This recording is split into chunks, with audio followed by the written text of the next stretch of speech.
歡迎嚟到聖公會呂明才中學，我係今日嘅導賞員。我哋嘅學校由1973年由呂明才基金資助香港聖公會成立。起初因為欠缺校舍，所以暫咗成立個小學為臨時校舍。而家嘅聖公會呂明才中學就位於美麗嘅華富村。一入到我哋學校，你會見到一片清澈嘅水面，就係我哋學校泳池啦。學校都好注重游水呢項運動，每年都會舉行水運會。跟住就嚟到我哋學校嘅操場。正如操場邊嘅呢幅壁畫，我哋學校有4個社，分別係 Faith、Hope、Caring 同埋 Grace。我哋學校嘅校訓就係培育領袖，激發潛能，代諸外人。秉持住呢啲原則，我哋會喺操場進行唔同嘅活動，譬如舞蹈比賽、班際籃球比賽、義賣活動。離開操場就嚟到我哋學校嘅校史室，呢度就保存咗我哋學校創校以嚟嘅手冊。之後嚟到學校嘅 STEM 室，你會俾呢度嘅科技氣氛所吸引。STEM 級會喺呢度進行活動，提升同學對 STEM 嘅興趣。喺呢度每個同學都可以體驗到科技嘅樂趣。跟住就嚟到我哋學校嘅舞蹈室，呢度就係俾舞者們盡情放飛自我、揮灑汗水嘅地方。睇完呢段片，你會唔會對我哋個學校有更深刻嘅認識呢？呢度唔單止係我哋學習嘅地方，更承載着我哋無盡嘅歡樂。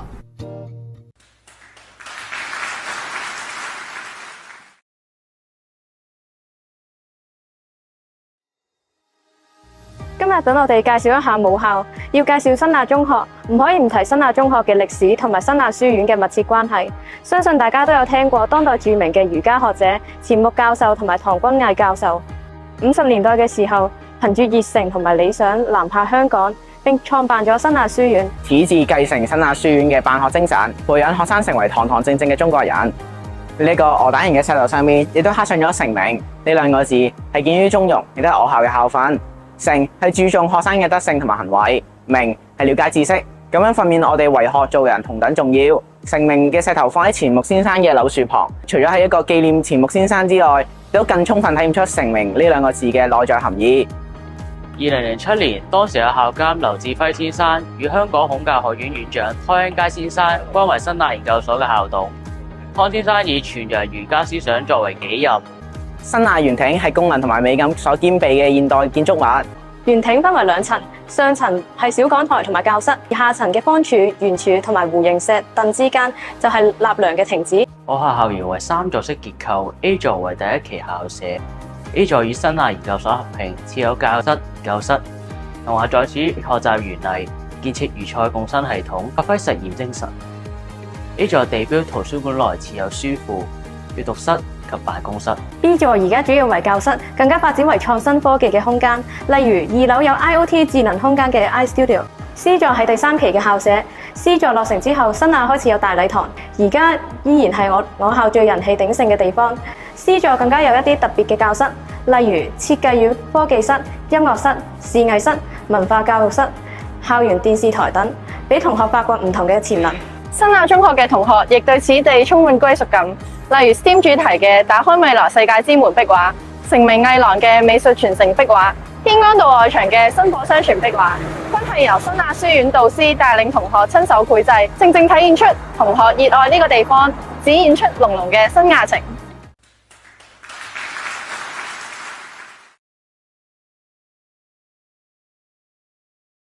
新生命教育協會呂郭碧鳳中學原名生命英文中學，校訓係基督乃生命之主。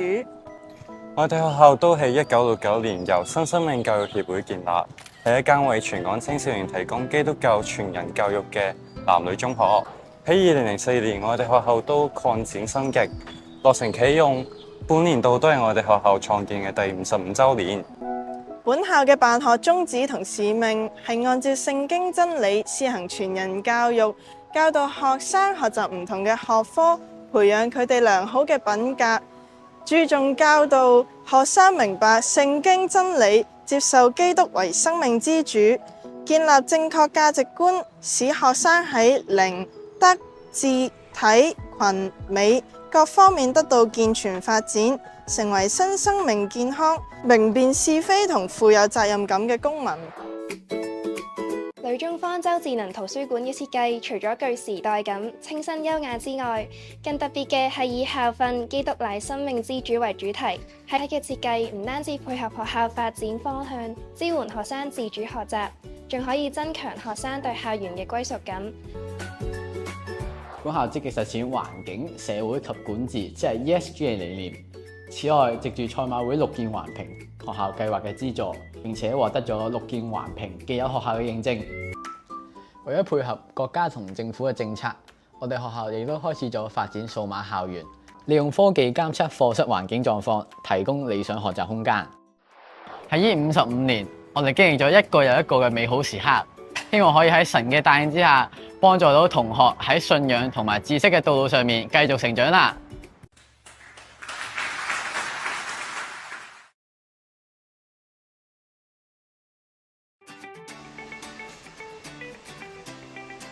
你睇起嚟好似對呢間學校好有感情喎，唔通你以前係呢度嘅學生咩？唔係，我唔係學生，都唔係老師，我係曹立生神父啊！我70年前已經創立間學校噶啦。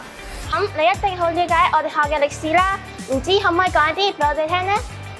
梗係可以啦。1950年，呢間學校一開始係建築喺調景嶺十字架山腰，一間由木屋作教室嘅小小教會學校。喺1951年，為咗紀念梁明遠神父，學校便正式命名為調景嶺天主堂明遠學校。神父，你一定好興奮見到今日嘅學校啦！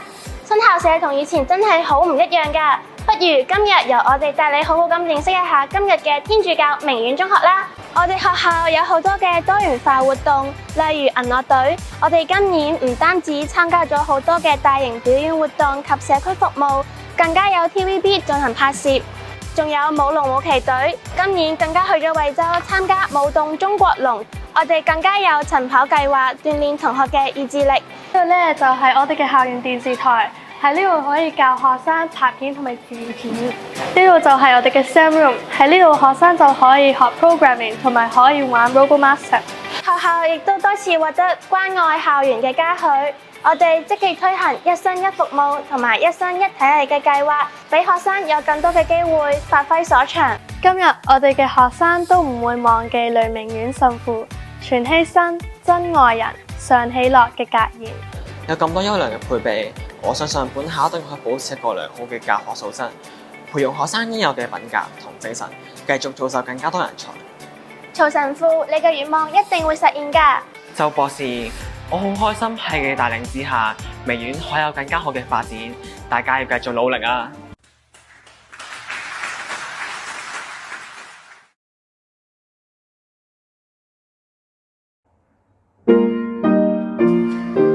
大家好，我哋係英華女學校嘅校園導賞大使。1900年，校長葉喜蓮女士喺半山羅便臣道創立 Training Home for Girls 女子訓練學校，即係英華女學校嘅前身。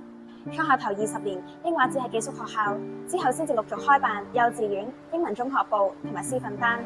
我哋學校係由倫敦傳道會創立，所以早期嘅5任校長都係西人傳教士。直到1972年嘅時候，我哋學校就有咗首任嘅華人校長周馬佩堅女士。